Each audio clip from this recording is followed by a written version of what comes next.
vivir contrario a la corriente, por querer hacer las cosas diferentes, por decir que escucho del cielo una voz demente, por creer que aún existen los milagros, que no son casualidad ni tan extraños,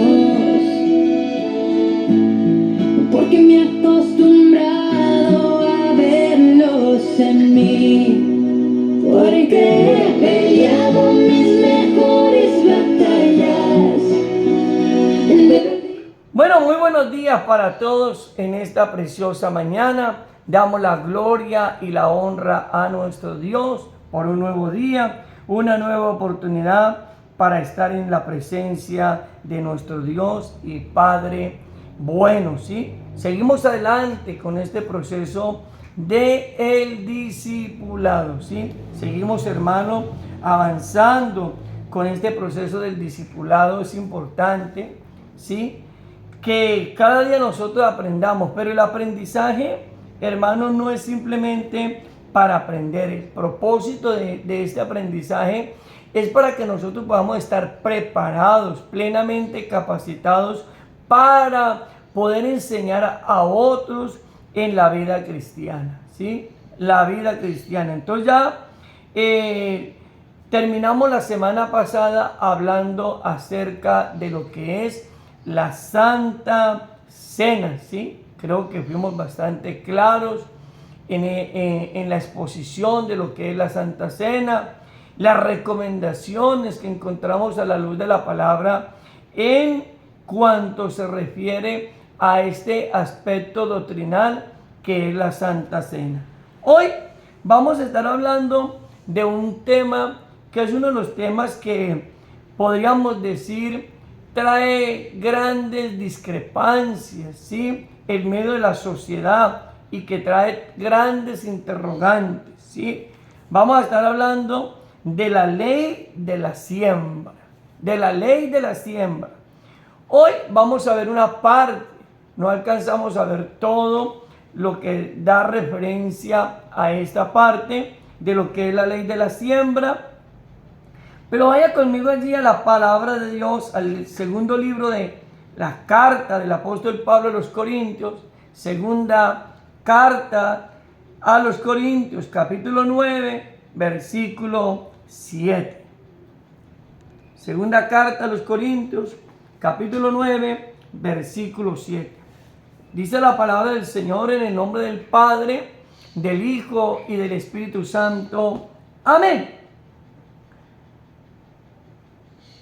Pero cada uno dé como propuso en su corazón, no con tristeza ni por necesidad, porque Dios ama al dador alegre. ¿Sí? Hemos tomado este texto de la palabra del Señor para hablar y centralizarnos en un tema que de alguna manera u otra algunos creyentes de pronto se les hace complejo entender, aplicar, vivirlo, exteriorizarlo, por decirlo así, y que es uno de los grandes fenómenos que muchas veces, hermano, impide que muchos hombres y mujeres caminen en la vida cristiana, ¿sí? Y vamos a hablar bajo este tema de lo que es la ley de la siembra. Lo que es la ley de la siembra, vamos a hablar de 4 puntos fundamentales a la hora de dar. 4 puntos fundamentales a la hora de dar. 4 puntos o 4 aspectos que bíblicamente encontramos, hermano, que la iglesia, que todo hombre de Dios, que toda mujer de Dios que ha tenido un verdadero encuentro con Cristo debe poner en práctica. Porque, como decía alguien en esta mañana, son mandamientos, estatutos y decretos que Dios estableció, los cuales todo creyente y todo hombre de Dios debe y debemos de poner en práctica. Entonces vamos a estar hablando de lo que es la ofrenda. La Biblia habla de la ofrenda. La Biblia habla de lo que es la limosna. La Biblia habla acerca del diezmo. Y la Biblia habla de las primicias. Ese punto de las primicias lo voy a dejar para tocarlo como un último punto, porque es importante hacer claridad en cuanto a ese punto de las primicias y hacer una presentación correcta de lo que es las primicias. Lo primero que tenemos que hablar es que hay algunos aspectos que se exponen hoy en día dentro de las comunidades cristianas que son antibíblicas.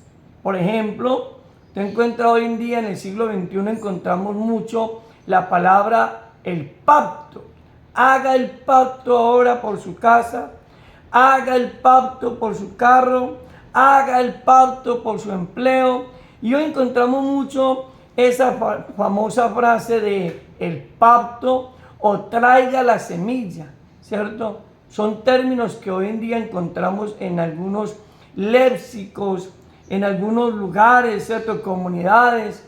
Pero yo quiero decir algo que de pronto puede inquietar a muchos. Hermano, pero esos términos, esa forma y esos modelos no están vigentes para el tiempo contemporáneo. Sí, la Biblia dice que en algún momento hubieron hombres de Dios que hicieron pacto con Dios, pero fueron pactos, hermano, que fueron absolutos en aquel momento. Jacob hizo un pacto con Dios, pero fue un pacto de él, personal con Dios. Y hay cosas, hermano, que encontramos en el Antiguo Testamento que no podemos traerlos al Nuevo Testamento, no los podemos hacer aplicativos en el tiempo contemporáneo, ¿sí? Entonces, hoy en día, por ejemplo, hay comunidades que le dicen a las personas, traiga su dinero y haga pacto. Usted quiere que su hija sea salva, pacte por ella. Usted quiere que su hijo sea sano, pacte por él. Usted quiere conseguir trabajo, pacte para que Dios le abra empleo. Yo no encuentro eso en ninguna parte de las Sagradas Escrituras. Lo que el Señor Jesucristo le decía y que lo encontramos en los evangelios, bien claro y bien contundente, era lo que el Señor Jesucristo le decía a aquellas multitudes a las cuales les predicaba, era si tenían fe. ¿Tienen fe? Usted nunca ve al Señor Jesucristo diciéndole al ciego o diciéndole a María y a Marta, la hermana de Lázaro, que tenían que pactar con él y que tenían que ir a llevar al banco o a tal lugar cierta suma de dinero para que él pudiera resucitar, hermano, a Lázaro. Usted no encuentra eso en la Biblia. La Biblia es muy clara. La Biblia dice, de gracia recibiste, da de gracia. Eso es lo que dice la palabra del Señor. Lo que hoy en día, hermano, se aplica en algunas comunidades cristianas es la simonía. La simonía, hermano, que es una tradición o una forma o un modelo que viene de la iglesia tradicional. Es la venta, hermano. Es vender el favor de Dios. Es vender, hermano, venderle los milagros a las personas y decirle a la persona que para poder que reciba un milagro, entonces tiene que pagar por ese milagro. Busca abiertamente qué es la simonía. La simonía, ese es el dogma o la doctrina, como usted lo quiera ver, que aplican hoy en día en algunos lugares, pero que eso es antibíblico, hermano. Porque los dones de Dios, los milagros de Dios, las respuestas de Dios, las bendiciones de Dios no se pueden comercializar. Y eso es lo que hace la doctrina de la simonía. Comercializar la fe. Venderle a la gente y a los creyentes, hermanos, los milagros y los favores de Dios cuando son gratuitos, cuando son el modelo de la fe, cuando son la gracia de Dios, hermanos, sobre la iglesia. Entonces hay mucha gente hoy en día, por eso algunos hermanos de pronto entran en discrepancia y les cuesta trabajo asimilar ciertas cosas que se hablan y que se dicen. Y lo que voy a decir en esta mañana, hermano, aquellos que aplican la simonía, lo que están haciendo, hermano, es convertir el evangelio como un modelo de enriquecimiento para sus ministerios y para sus vidas. Porque hermanos, la Biblia no nos manda a nosotros en ninguna parte a cobrar por los milagros, ni a decirle a la persona que para poder recibir un milagro o una respuesta de Dios tiene que hacer esto, tiene que hacer aquello. Lo que tiene que hacer cada hombre y cada mujer para recibir un favor de Dios y un milagro es tener fe, creer que el Señor tiene la capacidad y el poder y la autoridad para hacer un milagro. Yo no sé cuántos creen a esta palabra, ¿cierto? Hermanos, la semilla de la generosidad nos brinda la bendición de Dios. Ahora, eso sí es importante. La semilla de la generosidad nos brinda la bendición de Dios. Cuando usted es un hombre, una mujer generosa, que da, hermano, de corazón generoso, y como dijo Pablo, cada uno de como propuso en su corazón, no por necesidad ni por obligación. Nosotros no debemos de dar porque nos sentimos obligados, no. Usted no debe de dar, hermano, su ofrenda en su comunidad, no debe de dar su diezmo en su comunidad, no dar la limosna, ni damos, hermano, primicias, porque nos sentimos obligados, presionados a hacerlo. Debemos de hacerlo porque nos nace en el corazón hacerlo. Y nada más importante cuando usted hace las cosas porque le nacieron en el corazón, porque están dentro de su ser, porque usted es un hombre y una mujer que quiere la bendición de Dios bajo la obediencia. Y ahora, hay principios que Dios estableció, como la ofrenda, como el diezmo, ¿cierto? Como la limosna. Y vamos a hablar de las primicias también, que Dios estableció como un modelo para que el hombre obedezca y para que el hombre reciba bendiciones de Dios, ¿cierto? Ahora, este pensamiento importante dice, si tú das lo mejor de ti a la vida, si tú das lo mejor de ti a la vida te devolverá lo mejor. Ella tarde o temprano, lo que siembra, eso cosechas. Si usted da lo mejor, ella tarde que temprano, aquí el filósofo dice abiertamente que el que da lo mejor a la vida, pues la vida nos regresa, nos devuelve todo lo mejor, porque recogemos lo que sembramos. Vale la pena cuando usted tiene un corazón generoso, vale la pena cuando usted y yo tenemos un corazón dispuesto a dar. Hay muchos cristianos hoy en día que les cuesta trabajo dar, que van a sus comunidades cristianas y a la hora de recibir la ofrenda, pues lastimosamente se hacen como que no es con ellos. Y pareciese que a la hora de dar la ofrenda, dar el diezmo, pareciese que eso no fuera parte del culto. Yo quiero decirle, hermano, hermana, que el recibir la ofrenda en su comunidad y el recibir el diezmo en su comunidad, eso hace parte del culto. Es parte del culto. Cuando su pastor habla de la ofrenda y cuando su pastor o algún miembro de la iglesia que le corresponde ministrar, hermano, para recibir la ofrenda y el diezmo, eso hace parte del culto. Pero hay creyentes en el tiempo presente que pareciese que eso no hiciera parte del culto y que todo va bien hasta que hablan de recibir la ofrenda. Todo va bien hasta que hablan de recibir el diezmo. Es más, hay cristianos que no diezman. Hay cristianos, hermanos, como pastor lo digo, que no diezman.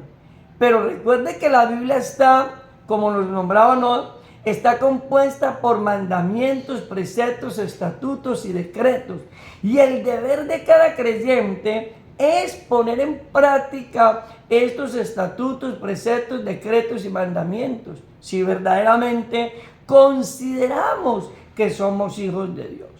Y la ofrenda, vamos a hablar en esta mañana como primera instancia de la ofrenda. La ofrenda es bíblica. La ofrenda no es antibíblica. Hay gente que dice, ay, pero es que uno va a la iglesia y en la iglesia le piden a uno la ofrenda. Yo quiero decirle, amigo, amiga, la ofrenda es bíblica. La ofrenda es establecida por Dios desde tiempos antiquísimos, hermano, como un modelo de sustentabilidad del culto judío, la ofrenda, el diezmo. Pero estamos hablando primeramente de la ofrenda. Vaya conmigo al libro de Éxodo, capítulo 25, versículo 2. Éxodo capítulo 25, versículo 2, vamos a encontrar que en este hermoso libro de la palabra de Dios, el mismo Dios, quiero decir algo, el mismo Dios estableció que se pidiera la ofrenda. La ofrenda no es algo que se inventó el pastor de tu iglesia. Porque hoy en día mucha gente le cuesta trabajo ofrendar y diezmar. Porque quizás de pronto nunca recibieron la enseñanza bien en el discipulado. Otros simplemente recibieron el discipulado. Ese es el problema de bautizar gente sin el pleno conocimiento de que ellos comprendan que al bautizarse, hermanos, tienen privilegios, pero tienen responsabilidades. Y una de las responsabilidades que tiene todo buen creyente, hermano, es ofrendar. Ofrendar, diezmar. Esa es una responsabilidad que tiene todo buen creyente, que tenemos nosotros los buenos creyentes. Dice la palabra del Señor, Éxodo 25, 1 y 2, dice: Jehová habló a Moisés diciendo: di a los hijos de Israel que tomen para mí ofrenda de todo varón, que la diere de su voluntad, de corazón tomaréis mi ofrenda. Mire lo que está diciendo, y quiero que hacer claridad. No es Moisés la iniciativa de recibir la ofrenda para el tabernáculo de reunión. No surgió del corazón de Moisés, nació en el corazón de Dios. La ofrenda nació en el corazón de Dios. Cuando usted ofrenda, hermano y hermana, usted no lo va a hacer para agradar al pastor de su comunidad. Usted lo va a hacer para agradar al Dios que lo estableció. Y es importante. Hoy muchos cristianos, hermanos, se pierden la bendición de Dios porque les cuesta trabajo ofrendar. Ahora, la ofrenda es muy diferente al diezmo. Hay gente que ofrenda, pero no diezma. Otros es el contrario. Hay unos que diezman, pero no ofrendan. ¿Sí? Ahora, es necesario que usted comprenda, y vamos a ir en el día de hoy, mañana vamos a estar hablando de esta temática. La ofrenda es algo que nace del corazón. Es algo que Dios estableció como una norma, como un principio, pero nace del corazón. Usted ofrenda de lo que siente en su corazón ofrendar. Cuando usted va al culto, está en su comunidad, usted ofrenda de lo que a usted le nace en su corazón. No es así mismo con el diezmo. Mañana hablamos de esa parte porque no alcanzo a hablarles de ello.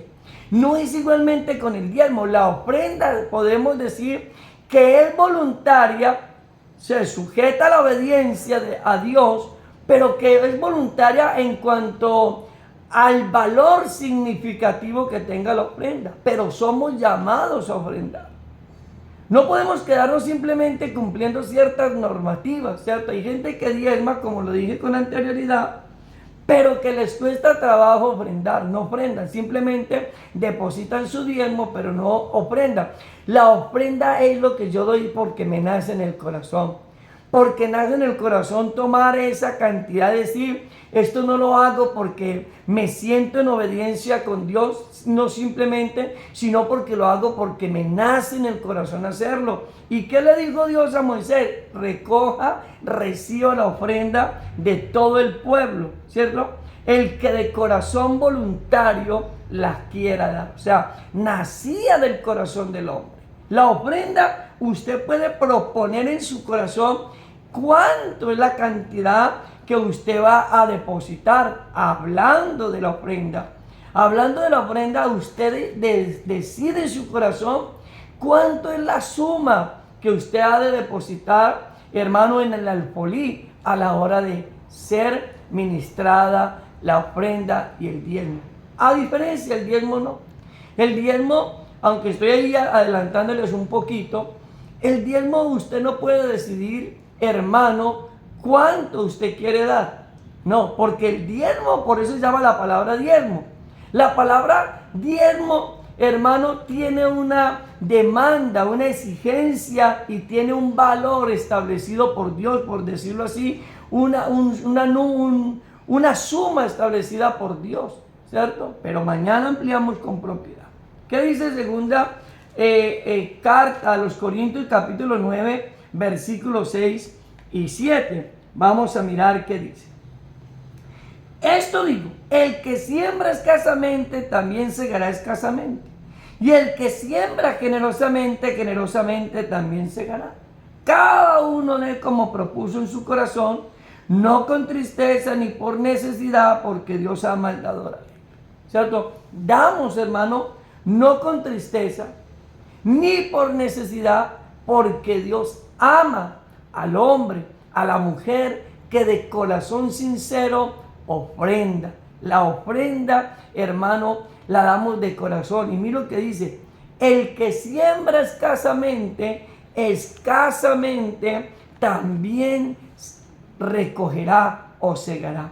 Pero el que siembra abundantemente, abundantemente recoge. O sea, es usted el que define la cantidad de la bendición. Si usted tiene un terreno de 10 hectáreas de tierra, y a la hora de cosechar solamente cosecha 2 hectáreas, siembra en 2 hectáreas, a la hora de recoger, usted no puede convencerse o creer que sembró 2 hectáreas, pero va a recoger la cosecha como si hubiera sembrado 10 hectáreas. No, usted recoge las 2 hectáreas que sembró, recoge el fruto de esas 2 hectáreas.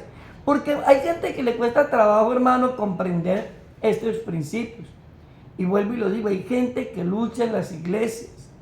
Hay gente que lucha seriamente con el diezmo, con la ofrenda y con la ley de la siembra. Hay gente que tiene problemas serios y se preguntan por qué no prosperan.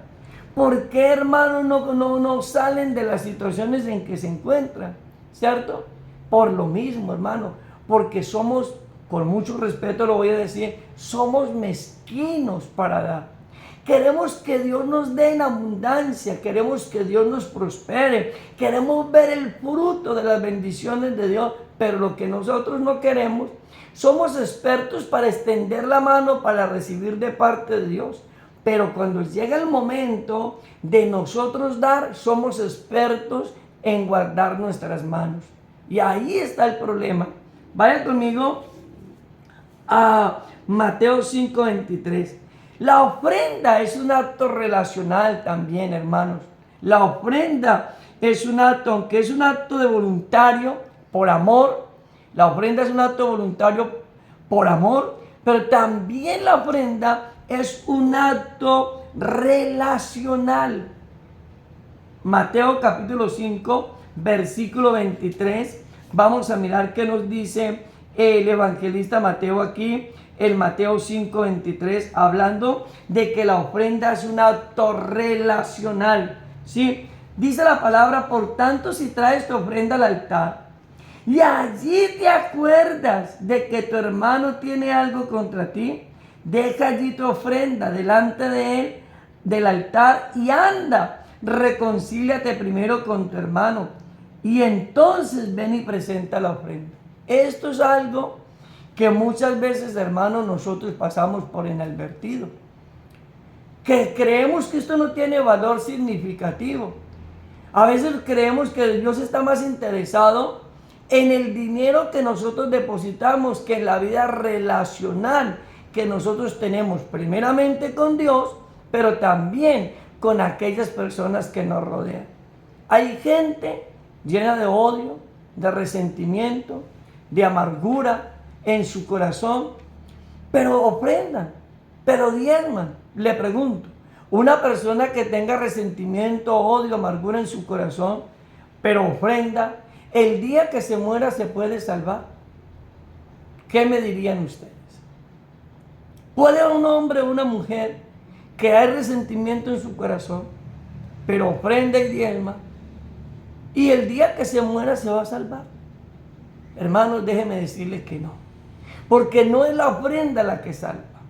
Por eso Jesús, hermano, dijo claramente Él dijo, por tanto, si tú traes la ofrenda al altar y te acuerdas que tu hermano tiene algo contra ti, ve, reconcíliate con tu hermano. Pero mire, hay una de las cosas que nos cuesta trabajo a nosotros, hermano, hacer como cristianos. Es reconocer que en algún momento nos hemos equivocado. Nos cuesta trabajo, hermano, hacer algo que se llama la ley de la reconciliación. Nos cuesta trabajo reconocer que en algún momento nos equivocamos, que hicimos incorrectamente, que hablamos incorrectamente, y nos cuesta trabajo pedir perdón y nos cuesta trabajo perdonar. Y pareciese que para muchos cristianos, pareciese que creyéramos que Dios está más interesado en la plata que en nuestra vida relacional. Hermano, Dios está interesado más en la vida relacional. Él lo dijo, Jesús lo dijo. Por tanto, deja la ofrenda allí, vaya, ¿cierto que sí? Reconcíliese con su hermano. Vaya, reconozca que usted se equivocó. Vaya, reconozca que usted erró. Vaya, si es necesario pedir perdón, pida perdón. Si es necesario ofrecer el perdón, ofrezca el perdón. Vaya, reconcíliese. Y cuando usted ya haya subsanado esa temática, haya resuelto ese problema, ahora sí, venga y traiga la ofrenda al altar. ¿Sí? Son cosas, hermano, que a veces nosotros pasamos por inadvertidas, ¿cierto? Y no las ponemos en práctica, ¿sí? Entonces, mis hermanos preciosos del Señor, qué importante. La ofrenda es un acto voluntario, es una ofrenda, es un acto de ¿qué? De relacional. Vamos a ese segundo punto porque hoy no vamos a ver sino esos dos puntos. Vamos a hablar de la limosna. La limosna. La limosna. Hermano, la limosna fue establecida por Dios para darla en la iglesia. No. Lastimosamente, hermano, durante muchos años nos enseñaron que llevábamos a la iglesia la limosna. Pero hay un mal concepto errado ahí, una mala enseñanza, porque la limosna Dios no la estableció para darla, hermano, dentro de la obra de Dios. Dios, perdóneme con todo respeto que usted se merece, Dios no es limosnero. Dios no está esperando que usted le dé de pronto en algún momento lo que a usted y a mí nos sobre. No, Dios no es limosnero. Pero durante muchos años nos enseñaron que dábamos la limosna, ¿cierto? Que si usted recuerda, ¿cuántos recuerdan que hablaban de la limosna? Y vamos a recibir la limosna, y vamos a dar la limosna, ¿cierto? En el momento que se celebraba la liturgia, por decirlo así. Entonces mire lo que dice Deuteronomio capítulo 15, versículo 7, ¿cierto? La limosna, hermano, es un principio también. Es una demanda de Dios que Dios establece dentro de la iglesia, para la iglesia, ¿cierto? Y que todavía sigue vigente, valga hacer la claridad. Lo mismo que la ofrenda sigue vigente. La limosna también conserva su vigencia, aunque venga del Antiguo Testamento, pero vamos a mirar que en el Nuevo Testamento el mismo Señor Jesucristo nuevamente lo consolida, y en Hechos de los Apóstoles encontramos que los hombres de Dios y las mujeres de Dios lo ponían en práctica. Dice Deuteronomio 15, 7, dice: cuando haya en medio de ti menesteroso de alguno de tus hermanos en alguna de tus ciudades, en la tierra que Jehová tu Dios te da, no endurecerás tu corazón, ni cerrarás tu mano contra tu hermano pobre, sino abrirás a él tu mano liberalmente, y en efecto le prestarás lo que necesite o le darás lo que necesite. Versículo 9. Guárdate de tener un corazón o pensamiento perverso diciendo: cerca está el año del séptimo, el día de la remisión, y mires con malos ojos a tu hermano menesteroso para no darle, porque él podrá clamar contra ti a Jehová y se te contará por pecado. Cuando nosotros miramos, hermano, en nuestra sociedad, a muchas personas, la limosna es un modelo, hermano, para bendecir a los necesitados. La palabra limosna viene del griego eleimosni, ¿sí? Viene del griego eleimosni, que significa misericordia. Y es una ayuda voluntaria que se da a una institución o persona por caridad, sin esperar nada a cambio. La limosna es algo que se le da a una persona necesitada. Eso es la limosna. Y Dios nos demanda que no cerremos nuestro corazón. Pero a veces, hermano, nos encontramos muchas veces de pronto en algún lugar y vemos a la gente necesitada y nosotros cerramos nuestro corazón para darles. Vemos a la gente, cuando pasa gente por nuestras casas, que tocan a las puertas y que a veces de pronto están necesitados y no tienen un plato de comida. ¿Sí? ¿Qué hacemos nosotros con estas personas?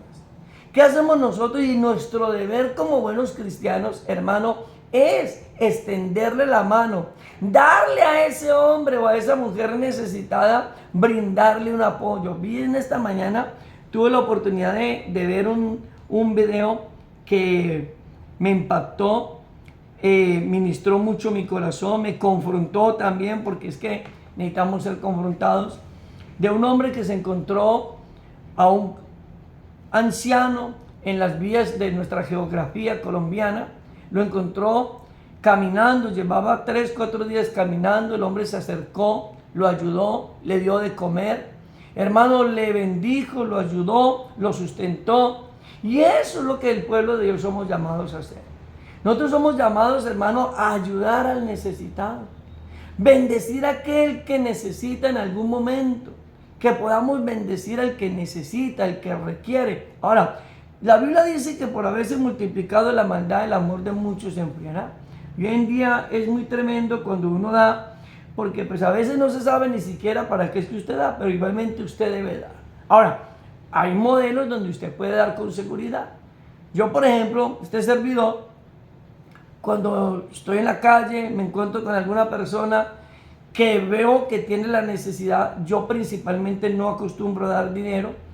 Trato de pronto, si me es posible, de darle alimento, darle un plato de comida o invitarla a que coma algo para que pueda suplir su necesidad alimenticia, ¿cierto? Y pueda suplir una de sus muchas necesidades, porque habrá muchas necesidades en aquel hombre o en aquella mujer que lo requiere y lo necesita. Pero la pregunta es, ¿nosotros damos limosna?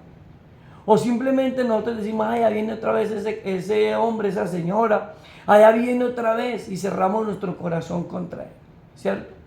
Porque, hermano, la limosna es un mandamiento, es un principio que Dios estableció en su palabra y que la iglesia debe ¿de qué? De poner en práctica. Vaya conmigo a Mateo capítulo 6, versículo 2 al 4, porque usted me diría, pastor, es que eso está en el Antiguo Testamento.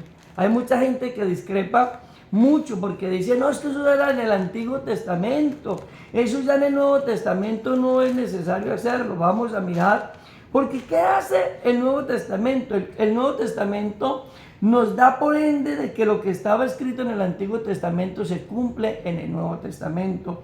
Mateo capítulo 6, versículo 2 al 4 dice la palabra del Señor, cuando pues de limosna, no hagas tocar tu trompeta delante de ti como hacen los hipócritas en las sinagogas y en las calles para ser alabados por los hombres. De cierto os digo que ya tienen su recompensa. Mas cuando tú des limosna, no sepa tu izquierda lo que hace tu derecha, para que sea tu limosna en secreto, y tu Padre que te ve en lo secreto te recompensará en público. O sea, que la limosna es un acto, hermano, de prudencia, es un acto de silencio, es un acto de reserva, ¿cierto? No tenemos que divulgar a quién, ni cómo, ni cuándo, ni la cantidad que nosotros le dimos a X o a Y persona necesitada. No, la limosna, hermano, es un principio. Es un fundamento que la iglesia cristiana debe de tener. Pensar en los necesitados, pensar en aquello. Yo le doy la gloria a Dios porque dentro de nuestras comunidades tenemos hombres y mujeres que piensan en el necesitado. Mire, hermano, en muchas comunidades tienen algo que se llama la canasta del amor, que en algunos lugares ya no se llama la canasta del amor, sino la canasta del desamor, porque los hermanos no traen absolutamente nada. Pero la canasta del amor es una forma y un modelo de ayudar, de dar para el necesitado. Pero hoy la iglesia, algunos, no todos, Algunos miembros del cuerpo de Cristo nos hemos olvidado de este principio, nos hemos olvidado de este fundamento. Pasan los días, pasan las semanas y nos cuesta trabajo, hermano, traer para la canasta del amor una parte de lo que Dios nos ha dado para bendecir a los que lo necesitan, para bendecir, hermano, a los necesitados. Eso es lo que debemos hacer. ¿Qué? En la limosna, ¿cierto? La limosna es para bendecir a aquellas personas que así lo requieran. Y ya terminando en esta mañana vamos a leer Hechos de los Apóstoles, capítulo 10, versículo 12 al 4, y ahí terminamos en esta mañana. Mañana seguimos entonces con los otros dos puntos que hemos de tratar. Dice Hechos capítulo 10, versículo 1 y 2, dice: había en Cesarea un hombre llamado Cornelio, centurión de la compañía llamada La Italiana, piadoso y temeroso de Dios con toda su casa, y que hacía muchas limosnas al pueblo y oraba a Dios siempre. Mire, este hombre era un comandante, hermano, del ejército romano. Pero este hombre era un hombre, dice la escritura, que era un hombre piadoso, era un hombre generoso, era un hombre que dice la palabra que daba limosna a los necesitados. La iglesia, nosotros necesitamos comprender eso, hermano. Tenemos que decirle al Señor que quite y quebrante de nuestro corazón, hermano, la mezquindad. Que nos dé un corazón generoso, que nos dé la libertad de poder dar es una bendición, hermano. Los que ponen en práctica este principio, los que ponemos en práctica este principio, sabemos que dar es una bendición.